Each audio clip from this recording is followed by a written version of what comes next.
जय हिंद दोस्तों। ओपल अक्टूबर YouTube channel पर आपका हार्दिक स्वागत है।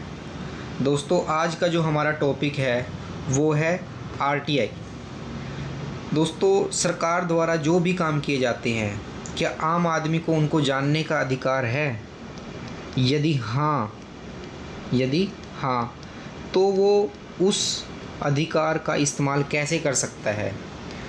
तो उस अधिकार का इस्तेमाल राइट टू इन्फॉर्मेशन एक्ट 2005 के द्वारा हम किसी भी सरकारी उपक्रम, सरकारी विभाग या सरकारी इंस्टीट्यूट से हम जानकारी जुटा सकते हैं। हमें जानकारी, इन्फॉर्मेशन का अधिकार है। राइट टू इन्फॉर्मेशन, हमें जानने का अधिकार है।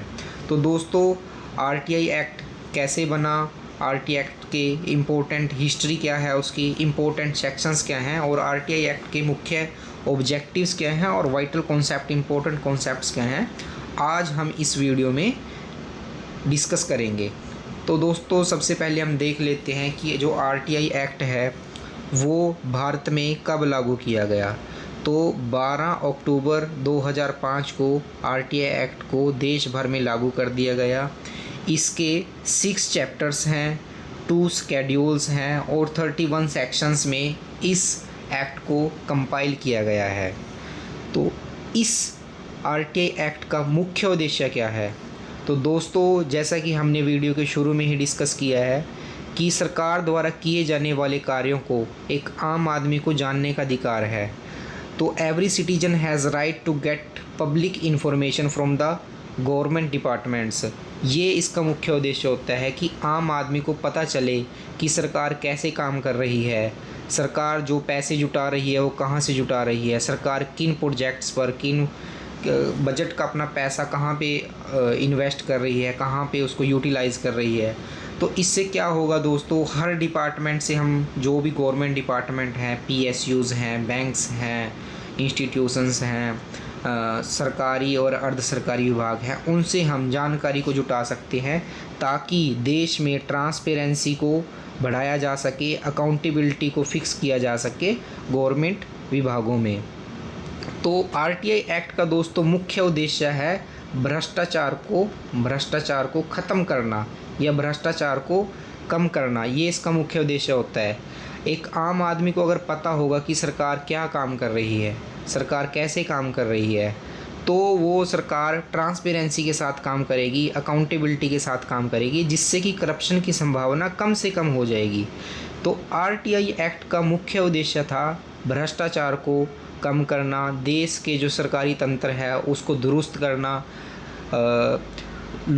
आम लोगों को उसकी जानकारी प्रोवाइड करना कि सरकार कहाँ कहाँ पे पैसा इन्वेस्ट कर रही है, कहाँ पे पैसा यूटिलाइज़ कर रही है, कहाँ से सरकार का मुख्य रिवेन्यू सोर्सेज क्या है। तो ऐसे करके हम किसी भी गवर्नमेंट डिपार्टमेंट से या फिर पीएसयू से या बैंक से हम किसी भी तरह की इन्फॉर्मेशन को कलेक्ट कर सकते हैं। हाँ, कुछ एक्सेप्शंस हैं जो कि आर्टिकल 8 उसकी सेक्शन 8 ऑफ आरटीआई एक्ट उसकी बात करता है कि कौन कौन सी इन्फॉर्मेशन है जो सरकार आपको प्रोवाइड करने से मना कर सकती है। तो दोस्तों, हम पढ़ लेते हैं कि इम्पोर्टेंट सेक्शंस क्या है आरटीआई एक्ट के। तो हम कोई एक एग्ज़ाम्पल मानकर चल सकते हैं कि एक दोस्त है, रमन नाम का एक लड़का है। वो मान लेते हैं कि वो बिजली विभाग से कोई जानकारी एकत्रित करना चाहता है कि उसके एरिया में कितने ट्रांसफार्मर लगे हुए हैं, कितने फीडर लगे हुए हैं और कैसे कैसे उसके एरिया में सप्लाई आती है, कितना लाइन लॉसेस है। तो इस तरह की जानकारी, जो कि मैं एक स्पेसिफिक डिपार्टमेंट की बात कर रहा हूँ, ऐसे ही किसी डिपार्टमेंट से वो जानकारी जुटा सकता है। तो सबसे पहले जो आर्टिकल 3 है, सेक्शन 3 है आरटीआई एक्ट का, वो उसको अधिकार देता है राइट टू इन्फॉर्मेशन का। तो जो रमन है वो सीख कर सकता है इन्फॉर्मेशन किसी भी पब्लिक अथॉरिटी से, किसी भी गवर्नमेंट डिपार्टमेंट से। और ध्यान रहे दोस्तों, जो आरटीआई एक्ट है वो सिर्फ़ और सिर्फ जो गवर्नमेंट डिपार्टमेंट्स हैं, पीएसयूज़ हैं, गवर्नमेंट इंस्टीट्यूशंस हैं, सिर्फ उन पर ही एप्लीकेबल होता है। किसी भी प्राइवेट इंस्टीट्यूशन पर ये आरटीआई एक्ट एप्लीकेबल नहीं होता है। तो हमने देखा कि जो सेक्शन 3 है वो राइट टू सीक इन्फॉर्मेशन की बात करता है। जो सेक्शन 4 है, सेक्शन 4 किसकी बात करता है दोस्तों? वो बताता है कि ओब्लिगेशन क्या होंगी पब्लिक अथॉरिटी की। तो जो पब्लिक अथॉरिटी होंगी, जो भी गवर्नमेंट डिपार्टमेंट होंगे, ऑफिसेज होंगे, वो क्या करेंगे? मेंटेन करेंगे गवर्नमेंट रिकॉर्ड को प्रॉपरली। और उसके लिए क्या बनाएंगे कि लोगों को इन्फॉर्मेशन मुहैया कराई जा सके, लोगों को इन्फॉर्मेशन प्रोवाइड कराई जा सके। उसके लिए आरटीआई सेल्स बनाए जाएंगे। जैसे कि हर डिपार्टमेंट पीआईओ नियुक्त करता है, जिसको बोलते हैं हम पब्लिक इन्फॉर्मेशन ऑफिसर, और पीआईओ अपने अंडर में असिस्टेंट पीआईओ को नियुक्त करता है। जैसे हम रमन के एग्जाम्पल से समझ रहे हैं, बिजली विभाग के एग्जाम्पल से। तो रमन क्या है? वो रमन इन्फॉर्मेशन कहाँ से कलेक्ट करेगा? वो रमन अपनी इन्फॉर्मेशन एक्शन ऑफिस के पास सीख करने के लिए एप्लीकेशन देगा, एप्लीकेशन देगा। तो जो एक्शन है ये है पीआईओ, और ये अपनी जो एप्लीकेशन है इसको ट्रांसफ़र कर देगा एपीआईओ को। तो एपीआईओ कौन होगा? वो कोई भी सब डिविजनल ऑफिसर हो सकता है, सब डिविजनल ऑफिसर हो सकता है, वो इन्फॉर्मेशन को प्रोवाइड करेगा। अगर एपीआईओ इन्फॉर्मेशन प्रोवाइड नहीं करता तो पीआईओ के पास कंप्लेंट कर सकता है। तो वो कंप्लेंट का प्रोसेस दोस्तों हम आगे समझेंगे। फ़िलहाल के लिए आप समझ सकते हो कि आरटीआई सेल बनाए जाते हैं। तो ये एक्शन ऑफिसर ऐसे आरटीआई सेल बना देगा जितने भी उसके अंडर में जितने भी ऑफिसेज होंगे। तो ऐसे ही अलग अलग डिपार्टमेंट में अलग अलग तरीके से काम करता है। हम सिर्फ बिजली विभाग के एक एग्जाम्पल से इस आरटीआई एक्ट को समझने की कोशिश करते हैं। जो दोस्तों अगला पॉइंट है हमारा, जो सेक्शन 5 है, वो बात करता है पब्लिक इन्फॉर्मेशन ऑफिसर्स की, जो ऑलरेडी हम यहाँ पे डिस्कस कर चुके हैं। तो ये कौन होती है? ये रिस्पॉन्सिबल ऑफिसर्स होते हैं, या ऑफिस होता है जो प्रोवाइड करता है इन्फॉर्मेशन टू द पब्लिक। अगर रमन यहाँ पे अपील करता है तो इनका मुख्य, तो इन ऑफिसर्स का या इन ऑफिसर का मुख्य काम क्या होता है कि जो एप्लीकेंट इन्फॉर्मेशन सीख कर रहा है, एप्लीकेंट इन्फॉर्मेशन को मांग रहा है, उसको वो इन्फॉर्मेशन प्रोवाइड करी जाए। तो ऐसे हम समझ सकते हैं दोस्तों, ये हायरार्की होती है सेंट्रल और स्टेट की। तो सबसे पहले पीआईओ होते हैं, उसके अंडर में एपीआईओ काम करते हैं। जो पीआईओ है इनके ऊपर एक अथॉरिटी होते हैं जिसको हम फर्स्ट अपील अथॉरिटी बोलते हैं। अगर हमें जो इन्फॉर्मेशन प्रोवाइड करी जाती है, अगर पीआईओ हमें एग्जैक्ट इन्फॉर्मेशन प्रोवाइड नहीं करता तो हम फर्स्ट अपील अथॉरिटी में अपील कर सकते हैं कि जो हमने इन्फॉर्मेशन मांगी थी वो इन्फॉर्मेशन इनएप्रोप्रिएट थी, वो पूर्ण जानकारी नहीं मिली, तो हम फर्स्ट अपीलेट अथॉरिटी में अपील कर सकते हैं। अगर हम फर्स्ट अपीलेट अथॉरिटी की भी इन्फॉर्मेशन से संतुष्ट नहीं होते तो हम सेकंड अपील कर सकते हैं, और या फिर हम इन्फॉर्मेशन कमीशन के पास जा सकते हैं, जो कि और सेंट्रल और स्टेट दोनों लेवल पर काम करता है। तो सेक्शन 5 में हमने पढ़ा दोस्तों पब्लिक इन्फॉर्मेशन ऑफिसर्स के बारे में। अब हम सेक्शन 6 में पढ़ते हैं कि रिक्वेस्ट टू ऑब्टेन इन्फॉर्मेशन को कैसे ऑब्टेन किया जा सकता है। तो इन्फॉर्मेशन को ऑब्टेन करने का कोई एग्जैक्ट फॉर्मेट नहीं है। तो आप क्या कर सकते हैं, एक एप्लीकेशन लिख सकते हैं कि मुझे ये जानकारी चाहिए। जैसे कि रमन के केस में क्या था, रमन जानकारी ले रहा था, वो पॉइंट फॉर्म में जानकारी ले सकता है, पॉइंटर फॉर्म में, कि हाँ मुझे जानकारी चाहिए कि कितने फीडर हैं हमारे एरिया में, कितने ट्रांसफार्मर हैं और कितने लाइन लॉसेस हैं। तो इस तरह से वो 3 पॉइंट में इन्फॉर्मेशन के लिए सीख कर सकता है, इन्फॉर्मेशन के लिए वो एप्लीकेशन दायर कर सकता है। एप्लीकेशन के लिए क्या चाहिए होगा दोस्तों, आपको एक तो रिटर्न में एप्लीकेशन लिखनी होगी, उसके साथ साथ आपको एक आईडी प्रूफ देना होगा। आईडी प्रूफ आपका कुछ भी हो सकता है, आपका आधार कार्ड हो सकता है, आपका वोटर कार्ड हो सकता है। तो एप्लीकेशन के साथ साथ आपको अपना आइडेंटिटी प्रूफ देना होगा। और दोस्तों हम बात कर लेते हैं फ़ीस की। तो आपको किसी भी तरह की इन्फॉर्मेशन प्राप्त करने के लिए सिर्फ़ और सिर्फ मात्र 10 रुपये की फ़ीस से आप जानकारी को मांग सकते हैं। और इन केस अगर आप बीपीएल फैमिली से बिलोंग करते हैं तो ये 10 रुपये का प्रोविज़न भी आपके लिए ख़त्म हो जाता है, आप बिल्कुल फ्री में जानकारी को प्राप्त कर सकते हैं। दोस्तों जो सेक्शन 7 है वो बात करता है डिस्पोजल ऑफ रिक्वेस्ट की, कि जो रिक्वेस्ट है उसको कैसे डिस्पोज ऑफ किया जाए। तो इस फ्लो चार्ट के माध्यम से दोस्तों हम समझ सकते हैं। जैसे कि ये रमन है, सिटीजन है ये रमन, ये क्या करता है, ये किसी भी PIO पब्लिक इंफॉर्मेशन ऑफिसर है, इसको ऐसे समझ सकते हो किसी भी गवर्नमेंट ऑफिस से इंफॉर्मेशन को प्राप्त कर सकता है। तो सबसे पहले ये यहाँ पे एप्लीकेशन के लिए रिक्वेस्ट करेगा अपनी ID प्रूफ के साथ। ये ID प्रूफ के साथ ये एप्लीकेशन के लिए इंफॉर्मेशन मांगने के लिए अपील करेगा, एप्लीकेशन लगाएगा।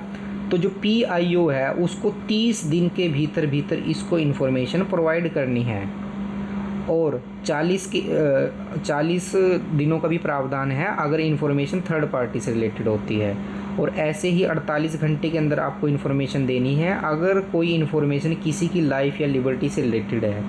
तो बेसिकली मुख्य प्रावधान ये है कि अगर कोई एप्लीकेंट रिक्वेस्ट डालता है किसी भी इन्फॉर्मेशन को प्राप्त करने की, तो 30 दिन के अंदर उसको जानकारी प्राप्त हो जानी चाहिए नॉर्मल केस में, ठीक है। तो इस तरह से दोस्तों जो रिक्वेस्ट है उसको डिस्पोज ऑफ किया जा सकता है कि 30 दिन के भीतर आपको इन्फॉर्मेशन देनी है। 40 दिन का प्रोविज़न तब लागू होगा जब इन्फॉर्मेशन किसी थर्ड पार्टी से रिलेटेड हो, और 48 घंटे यानी 2 दिन का केस तब होगा जब इन्फॉर्मेशन किसी की लाइफ या लिबर्टी से रिलेटेड हो।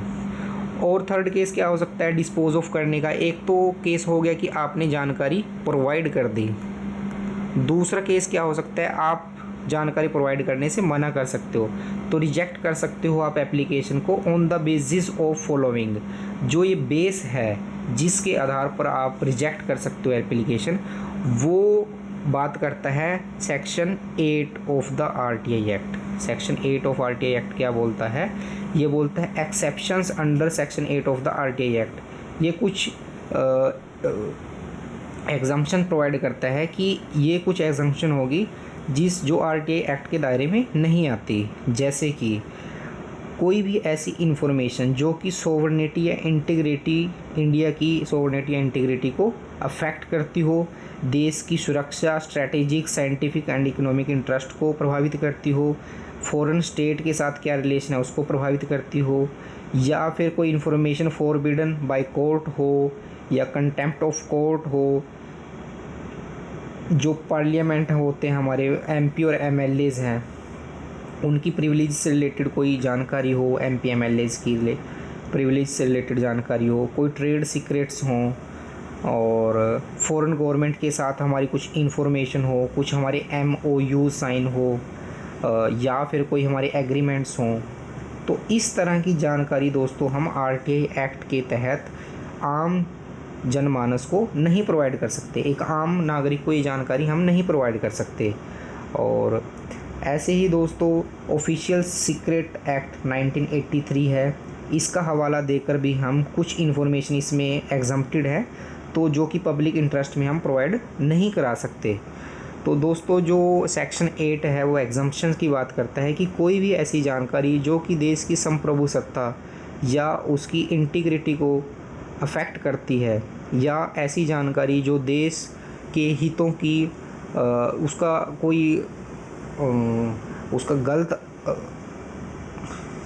गलत कोई इस्तेमाल कर सकता है, तो इस तरह की इन्फॉर्मेशन को हम प्रोवाइड नहीं कर सकते। तो सेक्शन 8 बोलता है information ceases to be exempted. और सेक्शन 8 ये भी है कि कोई भी जो जानकारी है वो हम 20 साल तक की पुरानी जानकारी दे सकते हैं। अगर कोई इन्फॉर्मेशन है 20 साल से पुरानी है तो उस इन्फॉर्मेशन को भी एग्जम्पशन की कैटेगरी में डाला गया है। अब दोस्तों जो सेक्शन 11 है RTI का वो बात करता है थर्ड पार्टी इन्फॉर्मेशन की। इसमें हम एग्जांपल के माध्यम से समझ सकते हैं, जैसे मिस्टर A है, वो किसी गवर्नमेंट ऑफिस से जानकारी मांगता है कि मुझे ये जानकारी चाहिए, और वो जानकारी एक्चुअल में रिलेट करती है मिस्टर B से। तो क्या है, ये जो गवर्नमेंट ऑफिस है, या इसको बोल सकते हैं पब्लिक इन्फॉर्मेशन ऑफिस, वो जो अपनी एप्लीकेशन है वो ट्रांसफ़र कर देगा मिस्टर B को, नोटिस देगा कि मिस्टर A आपके बारे में जानकारी मांग रहा है। तो इस केस में दोस्तों हमने पढ़ा है कि 40 दिन के अंदर आपको इन्फॉर्मेशन प्रोवाइड करनी होती है, क्योंकि 30 दिन में तो सामान्य केस में आपको जानकारी प्रोवाइड करनी होती है, थर्ड पार्टी केस में 10 दिन का एक्स्ट्रा टाइम आपको और मिल जाता है। तो ये सेक्शन 11 थर्ड पार्टी इन्फॉर्मेशन की बात करता है। सेक्शन 12 और सेक्शन 13 ये इंफॉर्मेशन कमीशन की बात करता है। जो सेक्शन 12 है वो सेंट्रल इंफॉर्मेशन कमीशन की बात करता है, सेक्शन जो 13 है वो स्टेट इंफॉर्मेशन कमीशन की बात करता है। तो दोस्तों हम देख लेते हैं कि क्या डिफरेंस होता है CIC और SIC में। तो लीगल प्रोविज़न ये सेक्शन 12 इसकी बात करता है, सेक्शन 15 इसकी बात करता है, सॉरी यहाँ सेक्शन 15 आएगा। और जुरिडिक्शन क्या है दोस्तों इसकी, ये ओवरसीज़ करता है इंफॉर्मेशन जो सेंट्रल गवर्नमेंट मिनिस्ट्रीज़ हैं, सेंट्रल PSUs हैं, फाइनेंशियल इंस्टीट्यूशंस है, यूनियन यूटीज़ की इंफॉर्मेशन है। और ये क्या ओवरसीज़ करता है दोस्तों, डिपार्टमेंट जो कि स्टेट लेवल के हैं, लोकल बॉडीज़ जैसे कि हमारा MC ऑफिस हो गया, पंचायत हो गए। तो इस तरह की जो भी इंफॉर्मेशन है या फिर जो पब्लिक अथॉरिटी होती है, जो स्टेट PSUs होते हैं, उस तरह की जानकारी हमारा स्टेट इंफॉर्मेशन कमीशन देखता है। जो सेंट्रल इंफॉर्मेशन कमिश्नर है उसको अपॉइंट करता है दोस्तों प्रेसिडेंट ऑफ इंडिया, और स्टेट इंफॉर्मेशन कमीशन को अपॉइंट करता है दोस्तों गवर्नर ऑफ इंडिया। दोस्तों जो सिलेक्शन कमेटी होती है सेंट्रल इंफॉर्मेशन कमीशन की, उसको चेयर करते हैं हमारे देश के प्रधानमंत्री जी, और जो स्टेट इंफॉर्मेशन कमीशन की सिलेक्शन कमेटी है उसको चेयर करते हैं हमारे चीफ मिनिस्टर किसी भी राज्य के। तो इस तरह से दोस्तों ऐसे ही इनको रिमूवल अथॉरिटी प्रेसिडेंट होता है, इसका भी रिमूवल अथॉरिटी गवर्नर होता है, और ऐसे दोस्तों ये काम करती हैं। तो ये कब रोल में आते हैं central information commission, state information commission, जब कोई जानकारी, जैसे कि रमन एक सिटीजन है, वो किसी भी PIO से इंफॉर्मेशन को सीख करता है, PIO से। अगर वो PIO इंफॉर्मेशन प्रोवाइड नहीं करता तो वो जाएगा फर्स्ट अपील अथॉरिटी में, फर्स्ट अपीलेट अथॉरिटी के पास।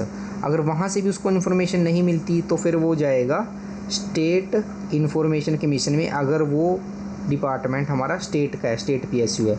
अगर वो इन्फॉर्मेशन सेंटर की है तो वो जाएगा सेंट्रल इंफॉर्मेशन कमीशन में। तो ये सबसे लास्ट में रोल में आते हैं दोस्तों, सबसे लास्ट में।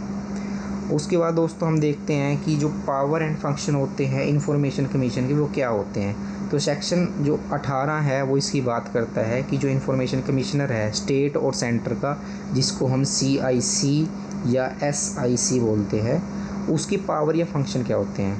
वो इंक्वायरी कर सकता है कंप्लेंट की, वो समन भेज सकता है पार्टी को, अगर कोई third party information third party को भेज सकता है, या वो गवर्नमेंट डिपार्टमेंट को या PSU को, जो भी कंसर्न डिपार्टमेंट होगा उसको समन कर सकता है, या पब्लिक इंफॉर्मेशन जो ऑफिसर्स होते हैं उनको समन भेज सकता है।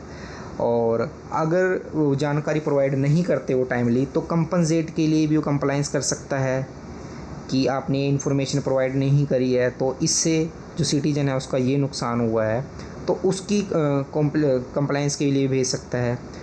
और जो हमारा इंफॉर्मेशन कमीशन है वो सबमिट करता है annual report to the parliament in case of CIC, और legislative assembly in case of SIC। State information commission अपनी रिपोर्ट लेजिस्लेटिव असेंबली को, विधानसभा को भेजता है, और एनुअल रिपोर्ट जो सबमिट करता है सेंट्रल इंफॉर्मेशन कमीशन वो देश की संसद में, पार्लियामेंट में पेश करता है। दोस्तों उसके बाद जो अपील सिस्टम है वो ऑलरेडी हम डिस्कस कर चुके हैं। सेक्शन 19 उसकी बात करता है कि सबसे पहले कोई सिटीजन है वो इन्फॉर्मेशन के लिए किसको सीख करेगा, वो जाएगा पब्लिक इंफॉर्मेशन ऑफिसर के पास। अगर वहाँ से इन्फॉर्मेशन उसको नहीं मिलती या वो उस इन्फॉर्मेशन से सेटिस्फाई नहीं है तो वो जाएगा फर्स्ट अपील अथॉरिटी में, फर्स्ट अपीलेट अथॉरिटी के पास। अगर वहाँ से भी उसको इन्फॉर्मेशन नहीं मिलती है तो वो जाएगा सेंट्रल इंफॉर्मेशन कमीशन या फिर स्टेट इंफॉर्मेशन कमीशन के पास। अगर वहाँ से भी उसको जानकारी नहीं मिलती है तो फिर वो सुप्रीम कोर्ट का दरवाज़ा खटखटा सकता है दोस्तों। अब दोस्तों लास्ट में इसमें है पेनल्टीज़, जो कि सेक्शन 20 इसकी बात करता है। तो इसमें पेनल्टी सिंपल ही प्रोविज़न है पेनल्टी का कि अगर वो इन्फॉर्मेशन जो रेस्क्राइब्ड टाइम है, जो रेस्क्राइब्ड टाइम लिमिट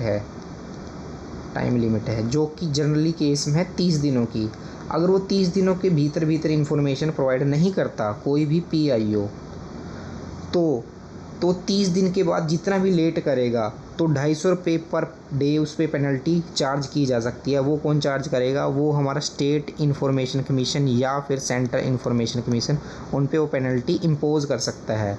और मैक्सिमम पेनल्टीज़ ये 25,000 रुपये तक की हो सकती है।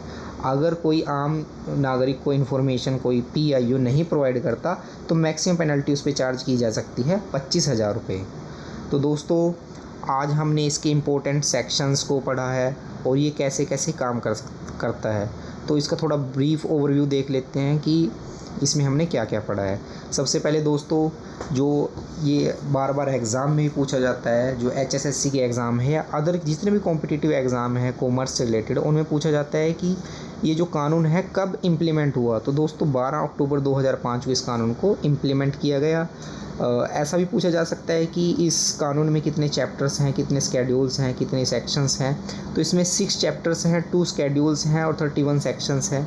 इसका मुख्य उद्देश्य यही होता है कि जो आम नागरिक हैं उनको जानने का अधिकार है, right to get public information. और ये इसका मुख्य उद्देश्य और क्या होता है? कर्ब करना, भ्रष्टाचार को ख़त्म करना या कम करना, ट्रांसपेरेंसी और अकाउंटेबिलिटी को प्रमोट करना। इसके इम्पोर्टेंट सेक्शन दोस्तों हमने सीक्वेंस में पढ़े हैं कि सबसे पहले जो सेक्शन 3 है वो बात करता है राइट टू इन्फॉर्मेशन की। सेक्शन 4 बात करता है ओब्लिगेशन ऑफ पब्लिक अथॉरिटी की, उनकी ओब्लिगेशंस क्या हैं, जैसे कि वो प्रॉपर मेंटेन रिकॉर्ड करेंगे, RTI सेल्स बनाएंगे। उसके बाद दोस्तों जो सेक्शन 5 है वो पब्लिक इन्फॉर्मेशन ऑफिसर की बात करता है कि वो इन्फॉर्मेशन पब्लिक को प्रोवाइड करेंगे। वो हमने सिस्टम को समझा कि कैसे कैसे इन्फॉर्मेशन आगे डील होती है। जो सेक्शन 6 है वो करता है रिक्वेस्ट टू ऑब्टेन इन्फॉर्मेशन, कि एक आम जनमानुस, आम नागरिक इन्फॉर्मेशन को कैसे ऑब्टेन कर सकता है। तो वो एप्लीकेशन लिखेगा कि उसको क्या जानकारी चाहिए और अपना ID प्रूफ दे देगा। उसके बाद उसको वो जानकारी 10 रुपये से वो जानकारी प्रोवाइड प्राप्त कर सकता है, 10 रुपये की फ़ीस जमा करा के। अगर वो BPL फैमिली से है तो वो बिल्कुल फ्री में जानकारी प्राप्त कर सकता है। सेक्शन 6 में हम बात करते हैं request to obtain information, information को कैसे प्राप्त किया जा सकता है। सेक्शन 7 बात करता है कि इन्फॉर्मेशन कैसे प्रोवाइड की जा सकती है। आपको 30 दिनों के भीतर जानकारी देनी होती है नॉर्मल केसेस में, थर्ड पार्टी केस में 40 दिन के भीतर, और किसी की लाइफ और लिबर्टी से रिलेटेड कोई इन्फॉर्मेशन है तो 2 दिन के अंदर आपको इन्फॉर्मेशन प्रोवाइड करनी होती है। और अगर आप इन्फॉर्मेशन प्रोवाइड नहीं करते तो कुछ ग्राउंड्स होते हैं जिसके बेस पर आप रिजेक्ट कर सकते हैं एप्लीकेशन को। वो बात करता है हमारा सेक्शन 8, जो कि हमारी एग्जम्पशंस की बात करता है। एग्जम्पशंस में हमने देखा दोस्तों कि जो भी ऐसी इन्फॉर्मेशन जो sovereignty, integrity, security, scientific economic interest, foreign relations, इस तरह की, या ट्रेड सीक्रेट, इस तरह की जानकारी है, वो जानकारी हम एग्जम्पशन की कैटेगरी में आती है। वो जानकारी हम एक आम नागरिक को नहीं प्रोवाइड कर सकते। उसके बाद दोस्तों जो सेक्शन 11 है वो थर्ड पार्टी इन्फॉर्मेशन की बात करता है, वो हमने एग्जांपल के माध्यम से समझा। उसके बाद दोस्तों सेक्शन 12 और सेक्शन 15 है वो हमारी सेंट्रल इन्फॉर्मेशन कमीशन और स्टेट इन्फॉर्मेशन कमीशन की बात करता है कि इनका क्या रोल होता है और ये कैसे कैसे काम करते हैं। इनकी जो अपॉइंटिंग अथॉरिटी है, रिमूवल अथॉरिटी है, वो कौन होती है और कैसे कैसे काम करती है। तो दोस्तों ये इसमें से भी इम्पोर्टेंट क्वेश्चन पूछे जा सकते हैं कि इनको रिमूव कौन कर सकता है, इनको अपॉइंट कौन सा कर सकता है। तो आपको पता है कि जो सेंट्रल इन्फॉर्मेशन कमीशन है उसको रिमूव और अपॉइंट प्रेसिडेंट करता है, और स्टेट इन्फॉर्मेशन कमीशन में रिमूव और अपॉइंट हमारा गवर्नर करता है। ऐसे ही दोस्तों ये सबमिट करते हैं अपनी एनुअल रिपोर्ट को पार्लियामेंट में, सेंट्रल इन्फॉर्मेशन कमीशन, और स्टेट इन्फॉर्मेशन कमीशन विधानसभा में अपनी रिपोर्ट को पेश करता है। तो दोस्तों फिर उसके बाद हमने सेक्शन 18 में इनकी पावर को पढ़ा कि स्टेट इन्फॉर्मेशन कमीशन और सेंट्रल इन्फॉर्मेशन कमीशन की क्या क्या पावर होती है इनके पास। तो दोस्तों इनके पास इंक्वायरी करने की पावर होती है कंप्लेंट को, PIOs को समन भेजने की पावर होती है, और ये कंपनसेट कर सकते हैं किसी भी कंप्लेंट पर, और ये सबमिट करते हैं एनुअल रिपोर्ट को। तो ये इनकी पावर और फंक्शंस होते हैं दोस्तों। अपील का हमने सर दोस्तों इसमें पढ़ा है कि सेक्शन जो 19 है वो अपील की बात करता है कि अगर कोई सिटीजन PIO द्वारा दी गई जानकारी से संतुष्ट नहीं होता तो वो फर्स्ट अपील अथॉरिटी के पास जा सकता है, फिर सेंट्रल इन्फॉर्मेशन कमीशन के पास जा सकता है। अगर वो इन्फॉर्मेशन किसी स्टेट PSU या स्टेट गवर्नमेंट डिपार्टमेंट से रिलेटेड है, अगर वो सेंट्रल डिपार्टमेंट से रिलेटेड इन्फॉर्मेशन है तो CIC के पास जा सकता है। अगर वो इससे भी संतुष्ट नहीं होता वो सुप्रीम कोर्ट में नहीं जा सकता वो। सॉरी, इसमें मैं माफ़ी चाहूँगा, इसको चेक करूँगा एक बार इस इन्फॉर्मेशन को कि वो क्या सुप्रीम कोर्ट में जा सकता है। मुझे लगता है नहीं जा सकता वो, क्योंकि यहीं पे ये मामला सॉल्व हो जाता है, क्योंकि ये सिर्फ जानने का अधिकार है आपको। उसके बाद दोस्तों जो सेक्शन 20 है वो पेनल्टीज़ की बात करता है कि अगर रेस्क्राइब्ड जो टाइम लिमिट होती है उसके भीतर इन्फॉर्मेशन प्रोवाइड नहीं कराई जाती तो 250 रुपये पर डे और मैक्सिमम 25,000 रुपये तक की पेनल्टी इम्पोज़ की जा सकती है। तो दोस्तों इसी के साथ हम वीडियो को एंड करते हैं। Thank you for watching. आपको वीडियो कैसी लगी कमेंट सेक्शन में ज़रूर लिख के बताइए, और अपनी फीडबैक ज़रूर बताना कि वीडियो आपको कैसी लगी। आपके जो सुझाव होंगे, आपकी प्रतिक्रियाएं होंगी, वो कमेंट सेक्शन में ज़रूर बताना। इसी तरह की और भी इम्पोर्टेंट टॉपिक्स को देखने के लिए आप ओपल अक्टूबर यूट्यूब चैनल को सब्सक्राइब कर सकते हैं, चैनल को लाइक करके हमारा उत्साह बढ़ा सकते हैं। तो दोस्तों मिलते हैं नेक्स्ट वीडियो में। Till then good bye, take care, all the best.